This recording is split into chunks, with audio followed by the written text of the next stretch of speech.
liderazgo y que Dios usa a sus siervos para establecer nuevos líderes, nuevos pastores, ¿no? Y en la necesidad, decía, de este retiro que tuvimos, en la necesidad apremiante de tener un liderazgo santo, ¿no? Un liderazgo que glorifique sobre todo al Señor, que busque que Dios sea glorificado en todo y por todo, no dice el salmista, no a nosotros, sino a tu nombre la gloria, que el Señor sea el que sea exaltado. Y finalmente Dios nos ha enviado a nosotros, a todos como iglesia, juntos a ser discípulos, nos ha dado la gran comisión y la importancia tal de la iglesia y de, vamos a decirlo así, de las células que involucra a la iglesia como familia, como padres, como esposos, como esposas, tomar el lugar que el Señor nos ha dado, entender los tiempos que estamos viviendo, estamos seguros. Por supuesto, nadie puede decir el día ni la hora, pero estamos seguros que el Señor viene pronto por su iglesia. Y Él viene por una iglesia santa. Él viene por una iglesia la cual Él ha santificado y está santificada. Está siendo santificada porque el Señor se va a presentar a sí mismo una iglesia de esa manera, una iglesia santa. Y estoy seguro que tú quieres ser parte de esa iglesia santa que un día va a estar en la presencia del Señor, gozando en las bodas del Cordero, en este momento donde vamos a estar con nuestro Salvador, donde vamos a estar con nuestro Señor. Pero mientras tanto, mientras llegue ese momento, es importante que tengamos claridad en estos pasajes y en eso, la santidad que como liderazgo, que como iglesia, que como pastores, pero repito, son principios, decíamos la semana pasada, son principios que no solamente son aplicables a los que están en liderazgo. Por supuesto, hay un llamado especial, un cuidado especial para aquellas personas que Dios establece como líderes, pero definitivamente esos son principios que la Biblia establece para los hijos de Dios, ¿no? No es que el pastor deba ser más santo, tiene una mayor responsabilidad, tiene que ser santo y presentarse santo definitivamente, pero eso no hace diferentes categorías de cristianos, ¿no? Como él es pastor, él tiene que ser más santo y yo puedo darme ciertos permisos. No es así. En realidad todos tenemos que buscar, pugnar por la santidad en nuestros matrimonios, en nuestras casas, en nuestros hogares, porque como ya leíamos y hoy hemos de desarrollar, ¿no? Hay pecados o hay personas que su pecado es totalmente evidente, ¿no? Que salta a la vista, que sale a la luz, pero dice la Biblia en estos pasajes que a algunas personas no les es notorio tanto, saben disimular muy bien, a veces sabemos disimular muy bien nuestros pecados, pero definitivamente cada uno de ellos va a salir a la luz. Y todo lo que está en oculto un día va a salir a la luz. Tarde o temprano vamos a enfrentar el juicio de Dios, y no solamente el juicio de Dios, también el juicio, ¿no?, de aquellas personas que observen, porque como decíamos la semana pasada, estamos siendo observados por Dios mismo. Decíamos la semana pasada, estamos siendo observados por los ángeles y estamos siendo observados por las personas y por nuestros hermanos, incluso por la gente que no es parte de la iglesia. La iglesia hoy está vista por muchas personas, ¿no?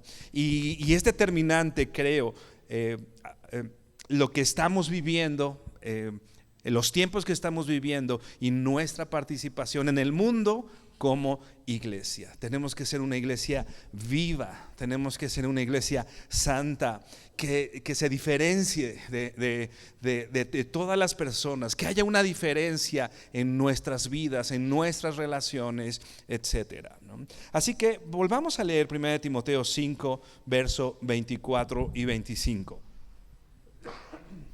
que dice así: los pecados de algunos hombres ya son evidentes, yendo delante de ellos al juicio, pero a otros sus pecados los siguen. De la misma manera, las buenas obras son evidentes y las que no lo son no se pueden ocultar. Recuerda que el contexto, versos anteriores que veíamos la semana pasada, el contexto está hablando de la ordenación de ancianos o de líderes o de pastores, ¿no? Donde Pablo le está diciendo a Timoteo: no impongas las manos con ligereza. Recuerda que esa expresión, imponer las manos, no se trata de una oración nada más, sino de esta práctica que desde ese entonces se tenía, que a las personas que eran establecidas como líderes, como pastores, se imponían las manos sobre ellas para hacer evidente ante toda la iglesia que era un líder, que estaba siendo establecido como un pastor. Y Pablo le dice a Timoteo: no lo hagas con ligereza, tienes que observar, tienes que ver a las personas, no te tienes que apresurar en el establecimiento, ¿no? Aunque nosotros vemos que hay mucha necesidad en la iglesia, ¿no? La mies es mucha y los obreros pocos, y a veces un poco apresurados por la necesidad, ¿no? Queremos decir, bueno, que haya gente, entonces establecemos personas o líderes o servidores basados en la necesidad, y definitivamente no es lo que la Biblia dice. La necesidad siempre va a haber. Repito, el mismo Jesús decía: la mies es mucha y los obreros son pocos. Eso no es algo nuevo, eso desde el tiempo de Jesús estaba pasando. Entonces es importante que este liderazgo sea establecido bajo los principios que establece la Biblia. Dice el verso 24 que ya leíamos, 1 Timoteo 5:24: los pecados de algunos hombres ya son evidentes. Recuerda que Timoteo está un poco en estableciendo, o Pablo está estableciendo a Timoteo esta forma de poner el liderazgo en medio de la iglesia. Habíamos dicho la semana pasada que antes establece disciplina, ¿no? Disciplina, ¿no? Dice contra un anciano, contra un líder: no admitas acusación a no ser que haya 2 o 3 testigos, pero aquellos que persisten en pecar, entonces haz público, ¿no? Lo que hace evidente delante de la iglesia a estas personas. Y en ese contexto después habla no solo de un remedio disciplinario, sino está hablando también de cómo prevenir el llegar a esas instancias de la disciplina. Es estableciendo con todo cuidado al liderazgo de la iglesia. Eso es bien importante, y no basado, como leíamos la semana pasada, en prejuicios, no basado solamente en lo que yo veo por encimita o con ciertos favoritismos, sino basado en la que la Biblia dice. ¿Por qué? ¿Qué pasa? Algo que Pablo hace evidente a Timoteo. Dice: los pecados de algunos hombres ya son evidentes. Como decíamos, algunas personas es claro, no hay que indagar demasiado para saber que su conducta es una conducta que no agrada al Señor. Y para esto creo que es importante que establezcamos lo que es pecado. Muchas veces nosotros creemos que el pecado es estos pecados escandalosos, ¿no? Que podemos ver, ¿no? El robo, el homicidio, el adulterio, ¿no? Todos estos pecados que evidentemente son o a todas luces se hacen claros por su trascendencia o por las consecuencias de estos pecados. Pero es importante saber el principio, a lo que Dios le llama pecado, ¿no? No solamente es una acción. Te voy a leer la definición. Pecado es la palabra griega amartia, que literalmente quiere decir errar en el blanco. Literalmente la palabra griega amartia quiere decir errar en el blanco, ¿no? Dios ha trazado algo para ti, Dios ha trazado su voluntad en la palabra del Señor, y todo lo que se haga fuera de su voluntad es pecado. No necesita ser un pecado escandaloso. Simplemente es cuando le damos la espalda a Dios, no lo tomamos en cuenta, y lejos de hacer la voluntad de Dios, hacemos la nuestra, ¿no? Por eso, ¿no? Por ejemplo, en el tiempo de los jueces, la Biblia dice, ¿no? Que en ese tiempo dice, cada quien hacía lo que bien le parecía, ¿no? Cada quien hacía lo que le parecía correcto. No dice, cada quien hacía lo que mal le parecía, ¿no?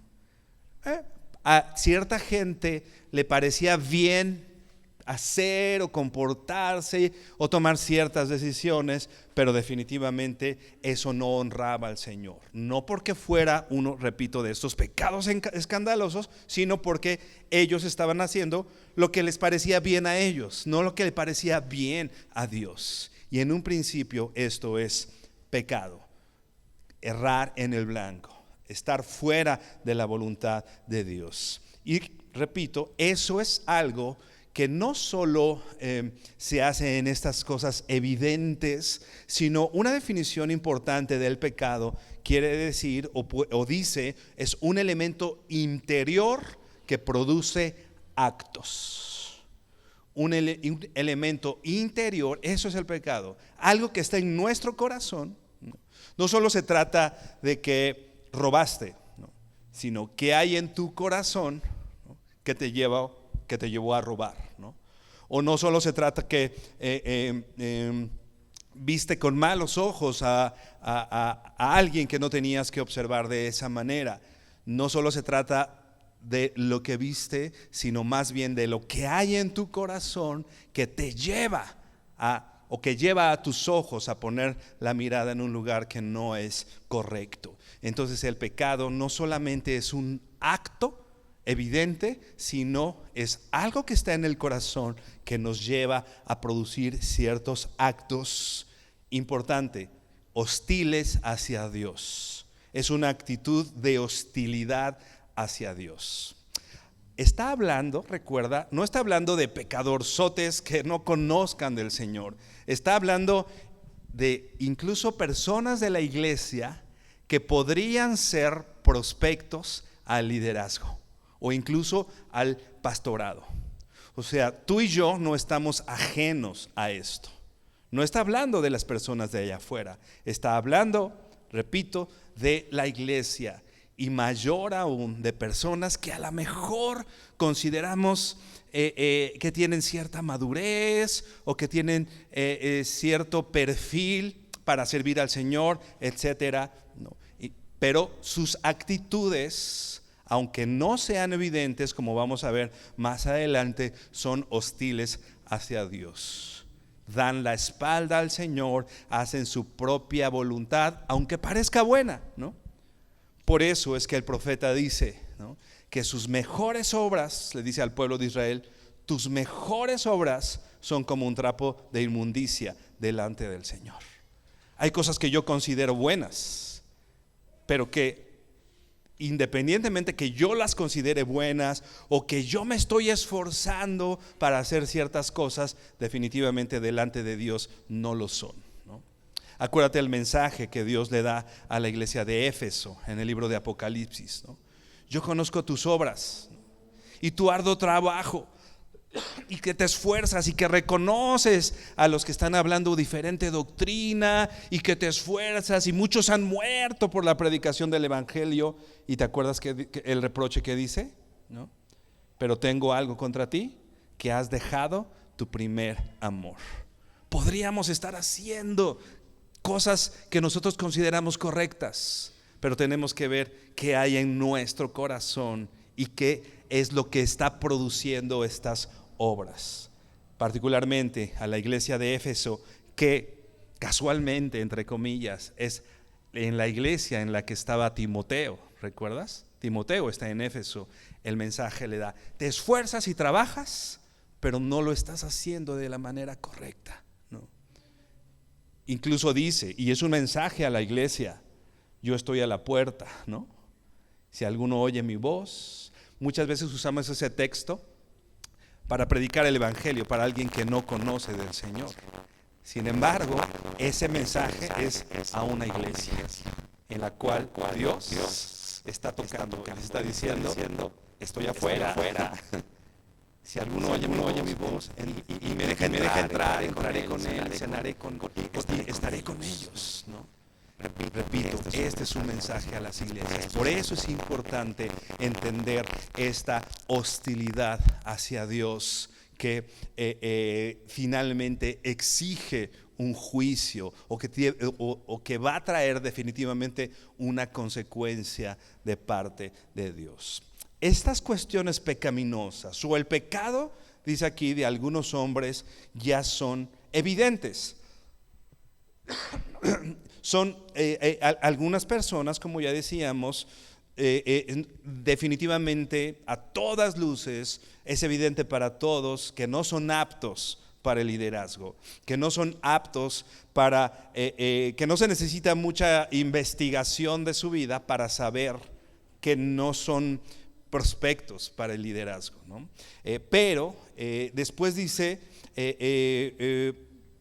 ya son evidentes yendo delante de ellos al juicio, ¿no? El juicio del que está hablando aquí, hay dos posturas de a lo que Pablo se refiere cuando está diciendo el juicio. Uno es al juicio, quizá al juicio eterno, ¿no?, del trono blanco, que ciertas cosas en ese juicio se van a determinar y que finalmente el que va a juzgar es Cristo, ¿no? Entonces quizá yo creo que las dos posturas son correctas. Una es que habla de ese juicio eterno y otra postura es que está hablando del juicio que tiene que hacer Timoteo para establecer liderazgo, ¿no? O sea, algunas cosas no las observas, Timoteo, pero tienes que revisar, tienes que checar, tienes que observar sus vidas, ¿no? Y en ese juicio que tú hagas se va a hacer evidente el pecado de algunas personas, ¿no? Pero definitivamente habrá cosas que se nos van, ¿no? Habrá personas, no es que no tengan pecado, habrá personas que saben ocultar muy bien sus pecados, ¿no? Y que a nuestros ojos humanos definitivamente no nos pueden engañar, ¿no? Pero definitivamente Dios va a hacer evidente esas obras, ¿no? Va a ser evidente que esas personas no son aptas para el servicio y mucho menos para el liderazgo.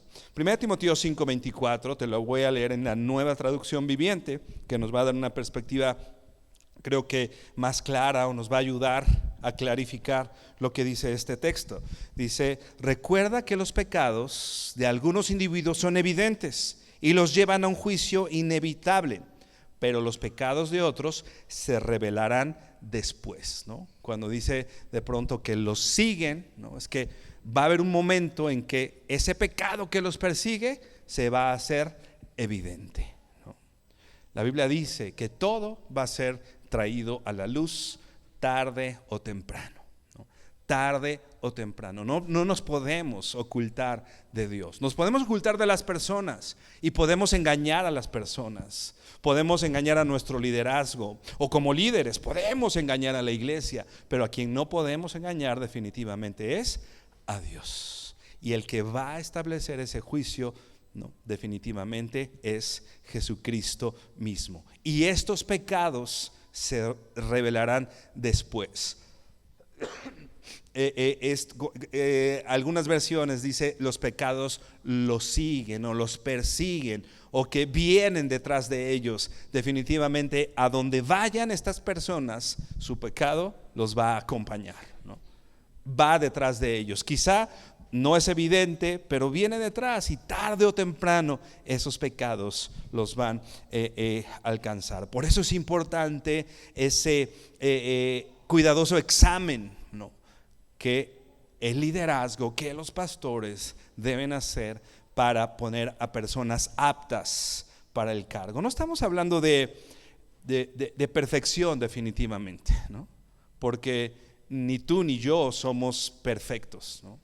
Pero sí estamos hablando de ciertas características que es importante que los siervos de Dios, que aquellas personas que sirven, que aquellas personas que liderean, y como hemos dicho, no solo las personas que son líderes, sino que definitivamente cualquier persona que ama al Señor y dice ser cristiano debe tener definitivamente una vida que respalde mis dichos, una vida que respalde todo lo que hablo, lo que digo, porque como hemos dicho, todas las cosas se van a revelar tarde o temprano, ¿no? Algunas personas que son consideradas como santas, ¿no? Más bien es solo porque son buenas para esconder su pecado.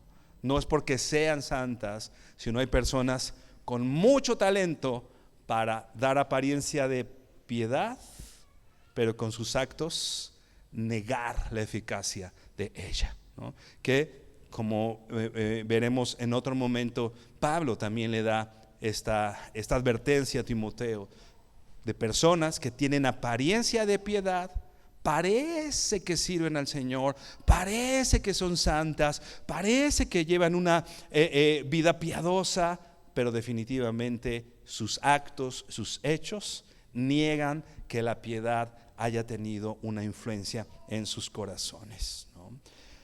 A estos hombres no aptos para el liderazgo los podemos dividir en dos: aquellos que no son aptos y que evidentemente se les observa que no son aptos, ¿no? Que evidentemente, que es claro que no, que no tienen las características a todas luces, pero también aquellos que no son aptos, pero que sí parecen aptos, ¿no? Hay dos personas, repito, podemos clasificar a los no aptos en dos personas: a los que evidentemente no son aptos y a los que no son aptos, pero que parece que sí lo son, ¿no? Por eso es importante tener mucho cuidado en este proceso que Pablo establece para establecer diáconos. Ve ahí en 1 Timoteo ahora 3, primera carta a Timoteo 3, la que hemos estado estudiando, en el verso 10. Esto en su momento lo pudimos estudiar, pero creo que viene muy bien la oportunidad de recordarlo. 1 Timoteo 3, verso 10 dice que también está hablando de los diáconos, de un proceso para establecer servidores, ¿no? Dice que también estos sean sometidos a prueba primero, y si son irreprensibles, que entonces sirvan como diáconos. Tiene que haber una evaluación de las personas que van a estar en el servicio, ¿no? Tiene que haber una evaluación, y si pasan esa prueba, que probablemente sea el juicio al que se está refiriendo, ¿no? De que van a ser evidentes después del juicio, ¿no? Probablemente después de observar a ciertas personas, de ver cómo reaccionan ante ciertas situaciones, que podamos ver cómo responden ante ciertas situaciones, se hace evidente entonces que no son candidatos, incluso no solo digamos al pastorado, incluso para el servicio en medio de la iglesia, ¿no? Entonces la regla es que aún en el caso de estos hombres que se ve de inmediato, de forma clara, que son aptos o no son aptos, un examen, este sometimiento a la prueba, como lo leemos aquí, va a resultar en conclusiones inspiradas por Dios y guiadas por Dios a través de su palabra. Y en todo caso, entonces Timoteo no se iba a ser cómplice, ¿no? Porque vemos versos anteriores que Pablo le dice a Timoteo: consérvate puro, ¿no? Porque aquellas cosas que tú apruebas, ¿no?, hablan también de ti, ¿no? Entonces es bien importante esta cuestión en medio de la iglesia, ¿no? Particularmente aquí en las iglesias de Vida Nueva buscamos mucho, por ejemplo, que las personas que van a servir estén involucradas en la iglesia a través, por ejemplo, de un discipulado, ¿no? Que sean constantes en su discipulado, que sean personas que buscan al Señor. Definitivamente a mí no me gusta llamarle requisito para servir el que estén estudiando la Biblia. No tendría que ser un requisito. Creo que cualquier hijo de Dios tendría que buscar cualquier oportunidad para estudiar la Biblia, ¿no? Para ser discípulo, para integrarse a la iglesia, ¿no? Para que el Señor nos confronte, nos guíe, nos hable a través de esta comunión que tenemos como hermanos, ¿no? Hay otro grupo de personas, ¿no?, a los que sí son aptos. Dice 1 Timoteo 5, ahora el verso 25. Verso 25 dice: de la misma manera, las buenas obras son evidentes, y las que no lo son, no se pueden ocultar. Así como las malas obras o los pecados de algunos en algún momento se hacen evidentes o se pueden ocultar, pero se van a hacer evidentes tarde o temprano, también las buenas obras, ¿no? ¿Te das cuenta? Las buenas obras, quizá alguna persona, ¿no? Hay personas que son muy dadas a decir: hice esto, estoy haciendo esto, ¿no? A hablar bien de sí mismos, ¿no? A decir: yo estoy haciendo. No, ¿qué dice la Biblia? Tus buenas obras, muchas de ellas ya son evidentes, ya se pueden observar por muchas personas. Pero quizá hay algunas buenas obras que hacemos en lo oculto, ¿no? Que por eso dice la Biblia: no le diga la mano derecha, no le diga a la izquierda, ¿no? Lo que está haciendo, o yo di tanto, o yo hice tanto, ¿no? Pero ¿sabes qué, hermano? También las buenas obras, el Señor se encargará de sacarlas a la luz y hacer evidente el corazón de aquellos que sí son aptos, ¿no? Sus buenas obras, hay quienes, repito, sus buenas obras son evidentes a todas luces, y a quienes después de una evaluación se hacen evidentes sus buenas obras, ¿no? Cuando los observas, entonces dices: mira, sí, está haciendo esto e hizo eso. Y no es que necesariamente nosotros tengamos que venir y decir lo que hicimos, ¿no? Sino más bien podemos observarla. Hay veces que tenemos que investigar esas buenas obras, ¿no?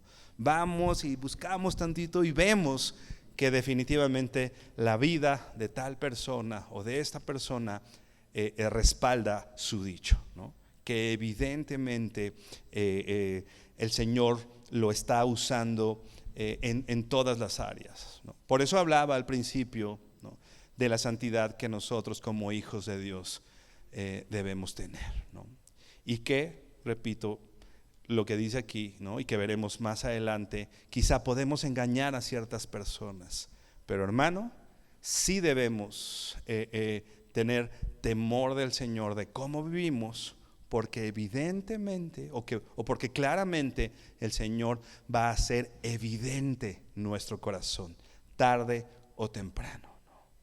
Tarde o temprano el Señor va a sacar estas obras. Las buenas obras o las malas obras van a ser reveladas eventualmente, ya sea en el juicio eterno o en el juicio, ¿no?, o en este proceso que como liderazgo Dios ha encargado a ciertas personas para evaluar ciertas vidas y poder ver si son candidatos a poder servir, a poder ocupar algún cargo de autoridad en medio de la iglesia.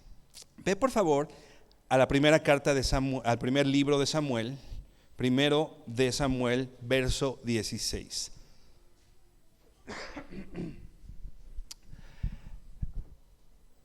Recordando un poquito lo que está pasando, recordando un poquito la historia, el pueblo de Israel había pedido rey, ¿te acuerdas? ¿No? Se había establecido un rey que había deshonrado al Señor, que sus obras se hicieron evidentes después de tiempo, ¿no? Saúl, ¿no? Que quizá al principio parecía que sí, pero después con el paso del tiempo se hizo notorio dónde estaba su corazón, ¿no? Que buscaba más bien el favor de las personas antes que el favor de Dios, antes que estar bien con el Señor, ¿no? Por eso le interesaba tanto a Saúl, ¿no?, lo que las personas dijeran, y le decía a Samuel, ¿no?: ok, toma la medida que tengas que tomar, pero no le digas al pueblo, ¿no? Yo quiero que el pueblo no se entere de que hice tal o cual situación. ¿Por qué? ¿Qué buscaba él? ¿No? Y a diferencia de David, como vamos a observar, cuando David es encontrado en un hecho pecaminoso, ¿te acuerdas lo que hizo? ¿Cuál es la diferencia entre Saúl y David? Los dos pecaron. Y hasta si me apuras, el pecado de David pudo haber sido aún más grave que el de Saúl. Pero cuando David es confrontado al pecado, ¿te acuerdas qué hizo? Sí, Señor, contra ti y contra ti he pecado. y se arrepintió. Y el Señor tuvo misericordia. ¿Cosechó consecuencias de su pecado? Definitivamente sí. David cosechó la consecuencia del pecado. Pero hasta hoy sabemos que la presencia del Señor siempre estuvo con él. 1 Samuel 16, justamente en el llamado a David, después de que es desechado o está por ser desechado Saúl como rey, Dios le pide a Samuel que vaya a ungir al nuevo rey, al que sería el nuevo rey, y lo llama o lo lleva a la casa de Isaí, ¿no?, el cual tenía 10 hijos, ¿no?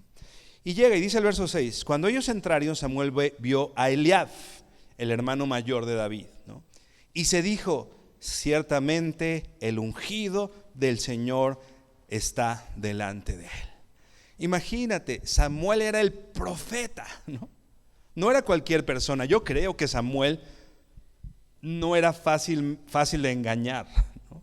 Tenía mucha experiencia, tenía una relación con Dios, era una persona sabia, madura.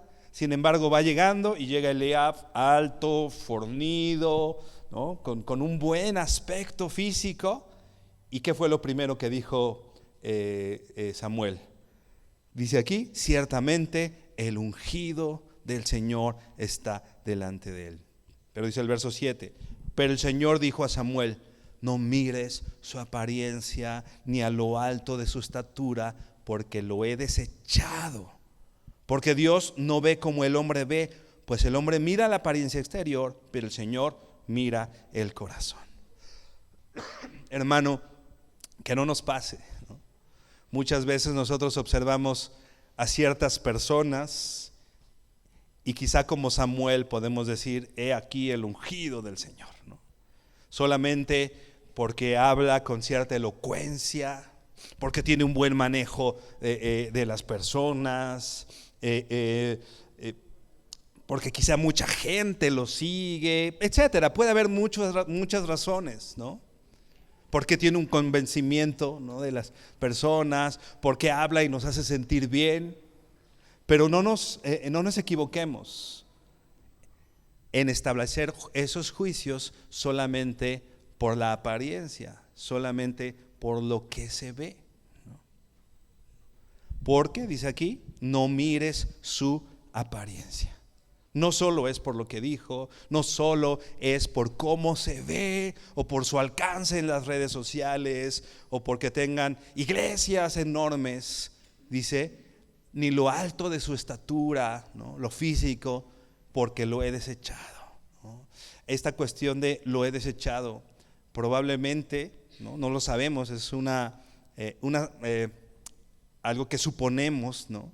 Dice: lo he desechado, si habla quizá de que en algún momento pudo haber sido, ¿no?, pero que fue desechado. Quizá al hacer este examen cuidadoso, ¿no?, se establece: ¿sabes qué? Sí, está muy alto y muy guapote, pero está desechado. Él no es, ¿no? Verso 8: entonces Isaí llamó a Abinadab y lo hizo pasar delante de Samuel. Imagínate, no solo Samuel, sino aún Isaí, el papá que los conocía. Ok, primero trajo Eliab, chispas, no es Eliab. Y el mismo Isaí, bueno, si no es Eliab, va a ser Abinadab, ¿no? Entonces ahora Isaí trae a Abinadab, ¿no? Y dice: y lo hizo pasar delante de Samuel y dijo: tampoco a este ha escogido el Señor. Verso 9: después Isaí hizo pasar a Sama y Samuel le dijo: tampoco a este he escogido el Señor, ¿no? Así Isaí hizo pasar a 7 de sus hijos delante de Samuel, pero Samuel dijo a Isaí: el Señor no ha escogido a estos. Fíjate, hubo 7 candidatos, ¿no? O sea, el último en ser considerado fue David. ¿Por qué? Por su apariencia. Vamos a seguir leyendo, ¿no? Verso 11: Samuel preguntó: ¿son estos todos tus hijos? ¿No? Isaí ya le había presentado a todos, Eliab, Abinadab, Sama, chispas, ¿no? Pues sabes que Samuel, pues quién sabe, yo creo que Dios se equivocó, porque si te dijo que vinieras aquí, ¿no? Samuel tuvo que preguntar, o sea, no es que Isaí haya traído a David, ¿no? ¿Te das cuenta? No es que Isaí haya considerado a David. Samuel tuvo que preguntarle, pues si Dios me dijo que aquí era, pues aquí era. Entonces le pregunta, ¿no? ¿Son estos todos tus hijos? Isaí respondió, aún queda el menor, ¿no? El chiquito, el que quizá no tiene experiencia. Aparte de David, ¿te acuerdas cuando David le fue a llevar las tortas, bueno, no eran tortas, el lunch, a sus hermanos a la guerra, cuando fue esta cuestión de Goliat, ¿te acuerdas? Que va con su lunch y todo, y yo les traigo, no, ¿qué haces aquí? O sea, David era así como el desechado porque era el chiquito, ¿no? No tienes experiencia, y me suena mucho quizá como a Timoteo, ¿no? Porque había muchos maestros, doctores de la ley, ¿no? Que sabían mucho, sin embargo, dice Pablo, pero no entienden lo que hablan y no entienden lo que afirman. Entonces tiene que venir un joven que, aparte Timoteo era un poco apocado, un poco echado para atrás, así medio tímido, y tiene que venir este joven tímido a pastorear la iglesia, donde había muchas personas que en apariencia podrían haber sido los líderes en ese momento, ¿no? Es algo muy parecido a lo que pasa con David, ¿no? Pues el chiquito, el menor, ¿qué está haciendo? No está yendo a la guerra como los otros hermanos, ¿no? Los otros estaban más fuertotes, iban a la guerra, eran soldados. Pues al chiquito, el que está apacentando ahí a las ovejas, Samuel insistió, manda a buscarlo, ¿no? No es que Isaí dijo, ok, pues ahora háblenle a David, ¿no? Sino que Samuel tuvo que insistir, o sea, ¿tienes uno más y no me has dicho? Pues tráete, ¿no? Pues igual es ese, ¿no? A lo mejor tú no lo consideras, aunque eres su papá, ¿no? Y a lo mejor ni el mismo profeta Samuel lo consideraba, pero sin embargo Dios le había dicho a Samuel, ve con Isaí, o sea, tiene que haber alguien ahí, ¿no? Manda a buscarlo, pues no nos sentaremos a la mesa hasta que él venga. Quizá podemos ver en esto, ¿no? Que Samuel está insistiendo. Quizá pudo haber cierta resistencia de parte de Isaí, ¿no? Es el chiquito, no, el güerito, que quizá no lo consideramos mucho. Verso 12, y envió a buscarlo y lo hizo entrar. Era rubio, de ojos hermosos y bien parecido, o sea, era el guapito, pues, ¿no? De los otros dice que era alto y de hermoso parecer, ¿no? Este era rubio, de ojos hermosos y bien parecidos. Y el Señor dijo, levántate, úngelo, porque este es. Hermano, no podemos dejarnos guiar solo por la apariencia. Y repito, estos son principios que por supuesto se aplican para el establecimiento del liderazgo de los pastores, de los servidores. Pero son principios que nosotros debemos observar, no hacer juicios de las personas solamente por la apariencia. Porque hay cosas, hermano, de las personas que tú y yo no conocemos, ¿no? No conocemos su corazón, no conocemos lo que está pasando, ¿no? No conoces, a lo mejor tú ves una persona que se sube al púlpito y habla y es elocuente y dice ciertas cosas, ¿no? Pero quizá si le preguntas a su esposa cómo la trata, ¿no? Las cosas cambiarían, ¿no? Si le preguntas a sus hijos cómo es en casa, ¿no? Si le preguntas a sus amigos, quizá qué lugares visita, a dónde va, ¿no? O a lo mejor aparentemente está haciendo las cosas bien, pero las está haciendo con un corazón, como decíamos, porque eso es el pecado, con un corazón equivocado. Hermano, eso no es evidente para nosotros. Pueden estar pasando cosas bien, pero en el fondo el único que puede analizar los corazones y pesar los corazones es Dios. Y la idea aquí de Pablo a Timoteo es establecer, no tienes que hacer juicios rápidos de las personas, ¿no? Ni para bien ni para mal, ni para desecharlos, pero tampoco para aprobarlos, ¿no? ¿Cómo se da eso, hermano? ¿Cómo se gana la confianza? Creo que sí lo he contado aquí, ¿no? Una vez, hace ya varios años, muchos años, yo en algunas cuestiones del ministerio, yo estaba sirviendo y vine con el pastor Josué y después de una plática yo le dije, lo único que te pido, pastor, es que me tengas confianza, le dije al pastor Josué. Y el pastor Josué, y lo entiendo perfectamente hoy, ¿no?, me dijo, ¿sabes qué? La confianza no se pide, la confianza se gana. Yo no, porque una persona vaya acá afuera caminando y me diga, tenme confianza, vamos a hacer este negocio. Yo le voy a decir, ya me dijo que le tenga confianza, ok, pues le voy a tener confianza, ¿no? Porque mi hijo me diga, o porque mi hija me diga, tenme confianza, ok, bueno, te tengo confianza. No, la confianza se gana. ¿Y cómo se gana? Pablo dice que recibió la misericordia del Señor porque me tuvo por fiel poniéndome en el ministerio, ¿no? Esa fidelidad se hace evidente con el tiempo, ¿no? Con el convivir, con hacerte evidente, con estar en la iglesia, ¿no? ¿Cómo, por mucho que se ofendan mis hijos o tus hijos, no es un deber tenerles confianza?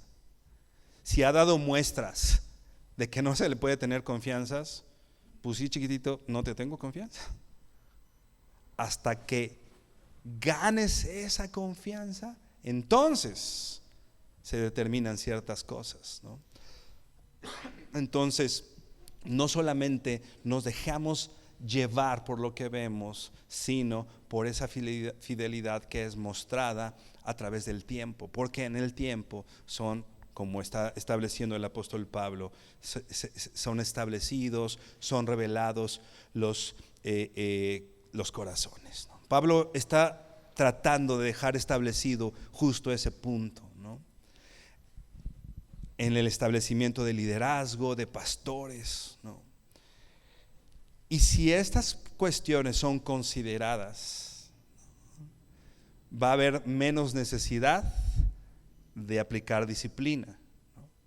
Si nosotros atendemos todas estas cosas, va a haber, a la larga, va a haber menos conflicto porque pusimos o pudimos establecer ciertas cosas. Y digo menos conflicto porque, repito, hay cosas que no son evidentes y cosas que se nos pueden pasar, y finalmente el Señor se encargará de revelar todas estas cosas, ¿no? Así que la regla es que aún en el caso de hombres buenos, aptos o no, o hombres pecadores, no podemos decidir de forma inmediata si son aptos o no, sino a través de una prueba, de un examen, de un tiempo, podemos sacar conclusiones de tal o cual persona, ¿no? Entonces, Pablo está previniendo a Timoteo, porque antes le dice, consérvate puro, ¿no? ¿Cómo conservarte puro? A través del tiempo, observando a las personas y determinando quiénes son las personas aptas para el ministerio, para entonces no ser partícipe o tomar parte en pecados ajenos, como el apóstol Pablo lo dice. No podemos aceptar de inmediato, pero tampoco desechar de inmediato. Es importante tomar el tiempo, tomar los procesos, lo que Dios finalmente está estableciendo en su palabra y con la iglesia misma, ¿no? Que la iglesia misma, el liderazgo, los pastores, ¿no? Y la gente que Dios ha establecido para tomar esas decisiones. Leía un autor que ponía este ejemplo. Había un grupo, había en su iglesia muchos jóvenes, un grupo, vamos a decir, grande de jóvenes que estaban un tanto descontentos con el liderazgo de su iglesia local. Y salieron, ¿no? Y empezaron a buscar juntos otra iglesia, ¿no? No quisieron, no consideraron a las autoridades que Dios había puesto en la iglesia y decidieron ir a otro lado, ¿no? Entonces fueron a una iglesia y les pidieron, bueno, más bien llegaron a la iglesia de este pastor, estas personas, y no eran de esta, no eran de esta iglesia, de este pastor, venían de otra iglesia, y cuando llegaron a la iglesia de este pastor, él les dijo, pues tienen que ir con su liderazgo, tienen que ir con su iglesia, tienen que responder, rendir cuentas en su iglesia al pastorado y someterse a la autoridad que Dios puso sobre ustedes. Y finalmente este pastor les dijo que no era conveniente que estuvieran en su iglesia sin antes arreglar la situación con el liderazgo que Dios había puesto ahí, ¿no? Y fueron buscando iglesias en diferentes lados hasta que un pastor, por ciertas necesidades, trató de suplir estas necesidades con este grupo numeroso de jóvenes, ¿no? Imagínate, llegan con un pastor y ya se resolvieron, ya los podemos subir a la alabanza, ya podemos tener servidores. ¡Guau! Dios los mandó, ¿no? Y no tuvo la precaución, ¿no?, quizá de considerar con el liderazgo que ellos habían tenido antes, cuál había sido su actitud, qué habían hecho, si se discipulaban, cómo reaccionaron a la disciplina, sino que de inmediato los puso a servir, de inmediato los puso en el ministerio, ¿no? Al paso del tiempo, así como estuvieron en desacuerdo en su primera iglesia, algo que no les pareció, ¿no?, igual no estuvieron de acuerdo en su nueva iglesia, y lo que hicieron es lo mismo que hicieron la primera vez, dejar todo botado, ¿no? Ya servían, ya estaban trabajando, ya estaban haciendo, y se fueron ahora a otra iglesia, a buscar otra iglesia, ¿no? Y hay gente que de alguna manera vive así, ¿no? Va de iglesia en iglesia, no estoy de acuerdo con esto, no me gusta someterme a esta autoridad, entonces busco una que me guste. Esta me gusta, pero cuando hay algo que no me gusta, pues entonces ahora ya no estoy de acuerdo con eso, entonces me voy y me voy y me voy, ¿no? Por eso es importante esta evaluación, ¿no? Por eso no nada más se trata de que lleguen personas, ¿no?, y que digamos, ok, tenemos necesidad, pónganse a servir y sirvan, ¿no? No se trata de eso, sino tiene que haber una evaluación clara, ¿no? De alguna manera estos pastores participaron en el pecado de estas personas. ¿A qué le llamamos pecado? Decíamos, a la hostilidad en contra de Dios, a hacer su propia voluntad. No me parece tal cosa, me voy, ¿no? Y en medio de su rebeldía fueron aceptados en otro lugar, y finalmente hubo una consecuencia también para esa otra iglesia, ¿no?, que de pronto también se quedó sin muchas personas porque las pudieron haber sido puestas sin la evaluación que la Biblia observa. Ve por favor a la primera carta a los Corintios 4. Primera a los Corintios 4, verso 5.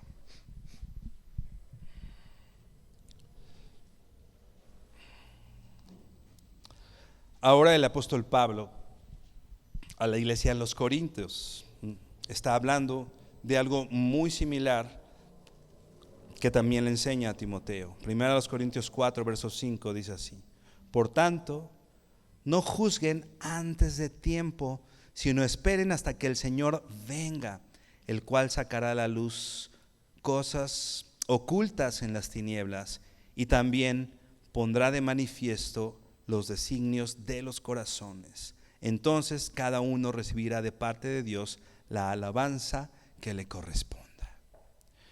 Como ya decíamos, ni para desechar ni para aceptar. Ahora, ¿qué está diciendo Pablo? no juzgues antes de tiempo. Para establecer en el liderazgo, para la manera en la que yo tengo comunión con ciertas personas, ¿no? Decíamos la semana pasada, ¿no? Las compañías con las que tú estás, la compañía que tú tienes, las personas con las que la gente te identifica, o los demás te identifican, de alguna manera aprueba sus vidas, ¿no? Si está alguien, bueno, dice la Biblia, andarán dos juntos si no están de acuerdo. Si tú estás con una persona, evidentemente apruebas, ¿no? O al menos haces evidente que estás de acuerdo con su vida, que estás de acuerdo en cómo vive, con sus decisiones, etcétera. Por eso es importante, hermano, que nosotros, obedeciendo al Señor, tomemos cuidado en cómo nos relacionamos y con quién nos relacionamos. No antes de tiempo, ¿no? No se trata de andar con las personas, este sí, este no, este sí, este no. O sea, no se trata de un juicio que deseche, ¿no? Sino se trata de ser sensibles a la voluntad del Señor, ver el resultado de la vida de las personas. Y entonces, hermano, acércate a personas que tengan una vida no perfecta. Por eso poníamos el ejemplo de Saúl y de David. No podemos decir que en toda su vida David fue perfecto. Hubo pecado y recibió el juicio de parte de Dios. Dios juzgó, y de manera grave y de importancia, la consecuencia del pecado que David recibió. Sin embargo, la Biblia dice que era una persona conforme al corazón de Dios, porque confrontado con su pecado fue arrepentido. Esa reacción, hermano, es importante. Cuando alguien disciplina, cuando alguien habla con una persona, ¿cómo reacciona? Estas cuestiones lo que hacen es solamente hacer evidente, porque independientemente que la disciplina o las formas sean justas o no, independientemente de eso, ya sea justo o injusto, lo que va a pasar en ese conflicto es revelar nuestros corazones. En esos conflictos se revelan los corazones. Recordaba mucho a Jonás. ¿Te acuerdas? Jonás aparentemente estaba haciendo la voluntad de Dios. Él era un profeta, ¿no? Y hablaba y predicaba y hacía las cosas aparentemente que Dios quería que hiciera. Sin embargo, cuando Dios lo manda a Nínive, ¿qué dice? No, Señor. Jonás no consideraba dignos a las personas de Nínive. Entonces, le da la espalda a Dios y se va al camino totalmente contrario al que Dios le había marcado. Esa situación no hizo evidente lo que ya era evidente de las personas de Nínive. Hizo evidente el corazón de Jonás. Podemos decir, a Jonás le interesaba y amaba a las personas y quería llevar el mensaje de Dios. ¿O qué quería Jonás? Porque cuando Dios lo envía a unas personas que él considera no aptas, no dignas, se voltea y le dice al Señor, ¿sabes qué, Señor? No. Y se va y llega a la barca, ¿te acuerdas? Y llega una tormenta. E imagínate, lo despiertan. Jonás, despierta. Hay una tormenta. ¿Y te acuerdas qué dijo Jonás? Sí, es por mi culpa, échenme al mar. Jonás estaba dispuesto a dar su vida por los que estaban en el barco, pero no lo quiso hacer por las personas de Nínive. Otra vez, algo que revela su corazón. Jonás dijo, a estas sí y a estos no. Estos no me caen tan bien, pero estos sí, puedo dar mi vida por ellos. Pero ¿sabes qué? Por estos no. ¿Estaba sirviendo al Señor o se estaba sirviendo a él mismo? Llega, es tragado por el gran pez. Después de 3 días, ¿te acuerdas? Es vomitado. Y todo vomitado, pues ahora sí voy a Nínive, ¿no? Pero ya después de, imagínate, ¿no? Va a Nínive y después, casi ya al terminar el libro, dice que se sienta para observar a Nínive porque él quería ver el juicio de Dios sobre Nínive, ¿no? Y hay una calabacera que le daba sombra. Y de pronto esa calabacera se muere. ¿Y qué hace Jonás? Se enoja. Y Dios le dice: tú te enojaste por una calabacera que ni sembraste, tú no hiciste nada, nada más te sentaste a su sombra. Y yo no voy a tener misericordia de este pueblo que no sabe ni cuál es su izquierda y no sabe ni cuál es su derecha. No voy a tener misericordia. Dios le dice a Jonás: ¿haces bien en enojarte tanto? ¿Qué pasó en esa circunstancia? Otra vez el corazón de Jonás es revelado. ¿Y sabes qué? El libro tiene un final abierto. No sabemos qué pasó con Jonás.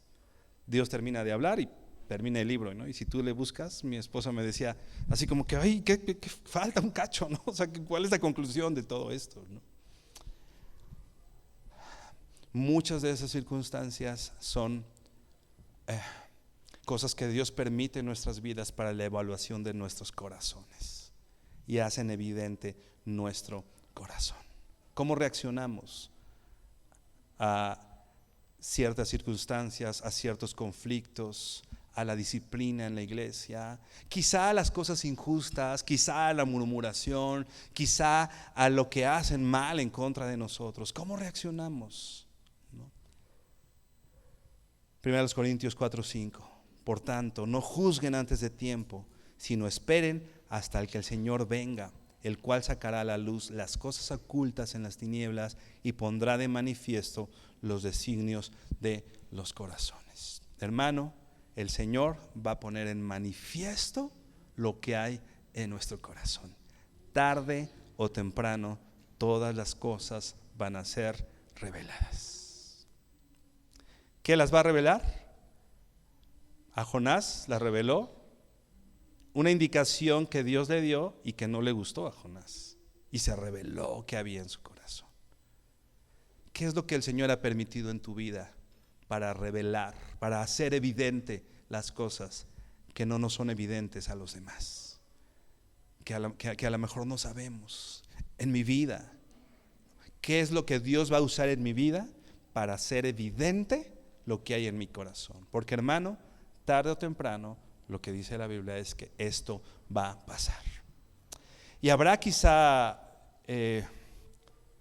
personas que han sido puestos en el liderazgo, ¿no? Y que tarde o temprano lo que hay en sus corazones ha salido a la luz, ¿no? Que tarde o temprano saldrán a la luz. Creo que es tiempo, hermano, de que pongamos atención no solamente a las vidas de las personas, no solamente a la vida de liderazgo, que tenemos que hacerlo, por supuesto, ¿no? No solamente a la vida de los pastores, que tenemos que hacerlo, por supuesto, pero también a nuestra propia vida. Y no esperar a que nuestro pecado se haga evidente, sino más bien tener un espíritu enseñable y poder entender la disciplina del Señor y, como David, decir: Señor, contra ti y contra ti he pecado. No tratemos de esconder más nuestro pecado, porque quizá hoy lo podemos esconder, pero, hermano, mañana va a salir a la luz. Así que hoy es tiempo que te arrepientas. Hoy tú con el Señor ven y dile: Señor, he pecado. Y esta actitud, Señor, es pecaminosa. Esto que pasó reveló lo que hay en mi corazón.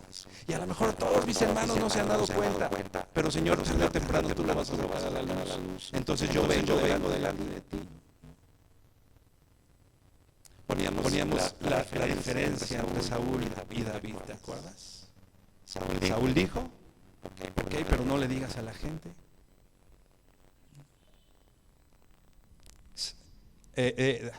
Cuando David es confrontado, se arrepiente y dice: sí, Señor, y en tus manos, ¿no? Y en tus manos. Y se humilla delante del Señor y se arrepiente. Hermano, todos los que estamos aquí, dice la Biblia que el que diga que no tiene pecado es mentiroso. Si yo me paro aquí y te digo no tengo pecado, estarías obligado a no creerme. Porque todo el que diga que no tiene pecado es mentiroso. Hermano, tú y yo hemos dado la espalda al Señor. Y en nuestras decisiones y en muchas de nuestras actitudes hemos pecado. Y creo que el Señor hoy confronta nuestras vidas y nos dice, quizá para muchos de nosotros hoy sea nuestra última oportunidad antes de que ese pecado se haga evidente, antes de que todo el mundo se dé cuenta y que el Señor, pesando nuestros corazones, haga evidente tales situaciones. Creo que hoy, hermano, es una oportunidad para muchos de nosotros para venir delante del Señor en arrepentimiento y decirle: Señor, sí, lo que hice es pecado. No puedo ocultarlo más, no puedo justificarlo más, no puedo seguir diciendo que el pecado de todos los demás es mayor para justificar mi pecadito, ¿no? O al que yo considero un pecado menor. Es pecado y ofende al Señor y es hostil hacia el Señor. Y por último, hermano, dice: entonces cada uno recibirá de parte de Dios la alabanza que corresponda. Hermano, si tú en lo secreto has vivido honrando al Señor, considerando al Señor, dando lugar al Señor,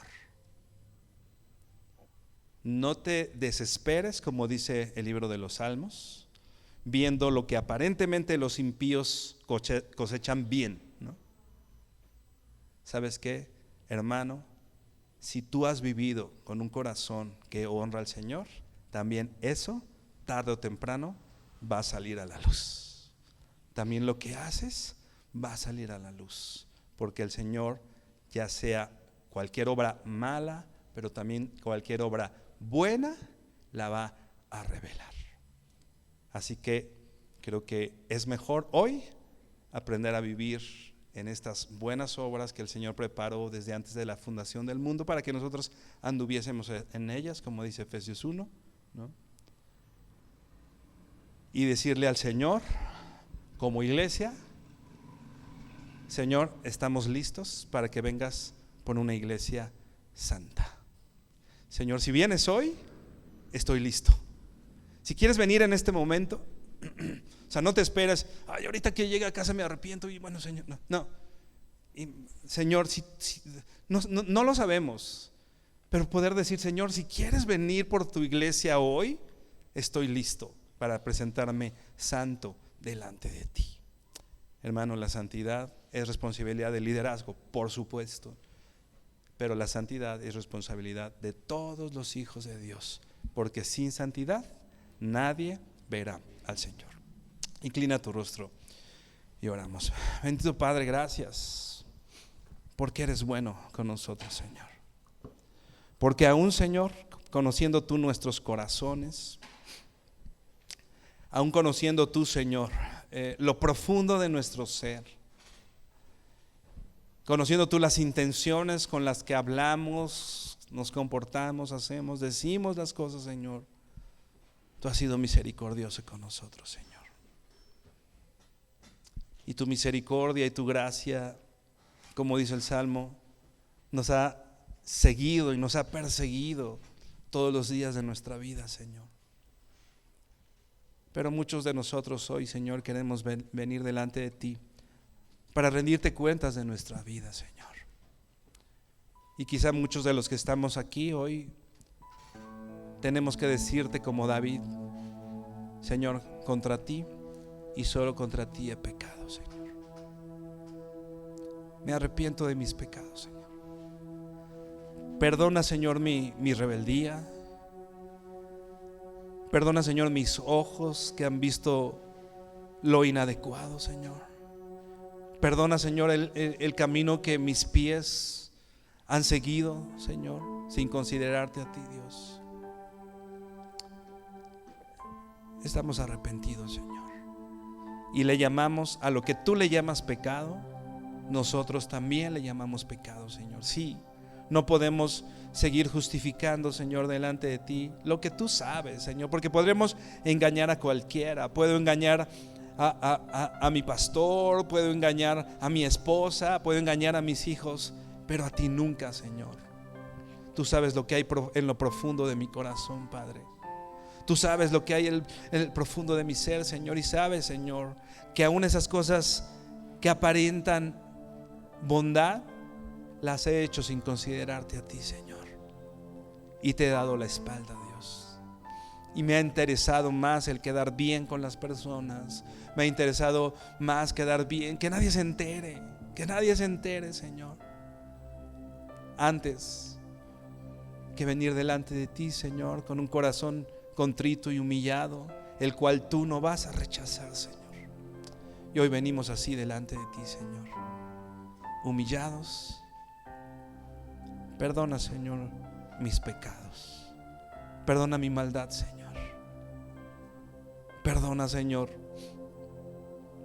lo sucio, Señor, de mi corazón y de mis pensamientos, Padre. Y ese pecado, Señor, que hoy se hace evidente, es una oportunidad tuya, Señor, para que nos bastemos en tu gracia, entendiendo que nunca ha sido por nuestras obras o por nuestra capacidad o porque seamos altos o por nuestros recursos, Señor, sino siempre ha sido por tu gracia, Señor, y tu misericordia. Que hoy si estamos aquí, Señor, es porque tú nos has tenido por fieles cuando no lo hemos sido, Señor, pero tú nos has tenido por fieles, Señor, y nos has mostrado tu gracia, Señor. Pero no queremos continuar así, Señor. No podemos continuar nuestra vida sin pedirte perdón, Señor. Perdóname, Señor. No es que haya pecado en contra de mi esposa, no es que haya pecado en contra de mis hermanos. Contra ti hemos pecado, Señor, y estamos arrepentidos, Señor. Estamos arrepentidos y hemos cosechado la consecuencia de nuestro pecado, Señor. Pero sabemos que en ti hay misericordia, gracia y verdad, Señor. Gracias, Señor, por esta oportunidad preciosa que nos das de ponernos a cuentas contigo, Señor, y considerarte hoy, Señor, porque de ti, por ti y para ti son todas las cosas, y toda la gloria es siempre para ti. Te bendecimos y damos gracias en el nombre de Jesús. Amén y amén.